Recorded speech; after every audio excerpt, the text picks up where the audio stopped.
جماعة العلم وصل لمرحلة مرعبة. تخيل من صورة واحدة بكاميرا موبايلك تقدر تعرف إذا عندك سرطان جلد ولا لأ، وبدقة 99.8%. شركة بريطانية اسمها سكين أناليتكس طورت أبليكيشن اسمه دير، بيشتغل بالذكاء الاصطناعي، وهو أول تطبيق رسمي مرخص للكشف عن السرطان. التطبيق لوحده اكتشف 13,000 حالة سرطان في بريطانيا، وقلل زيارات الناس لأطباء الجلدية بنسبة من 60 ل 95%. ده غير إن دقته وصلت ل 99.8%.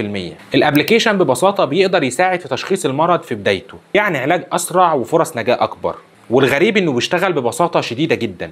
كل اللي بتعمله انك بتركب عدسه صغيره على كاميرا الموبايل اسمها ديرماسكوب، وتصور الوحمه او شكل الجلد اللي مقلقك، والذكاء الاصطناعي بيقارنها بقاعده بيانات ضخمه فيها الاف الصور لحالات مؤكده من السرطان والالتهابات الحميد. وفي ثواني الابلكيشن بيقول لك هل ده محتاج دكتور فورا ولا مفيش مشكله خالص. تفتكروا الابلكيشن ده هيوصل لنا قريب؟ اكتبوا رايكم في التعليقات. سلام.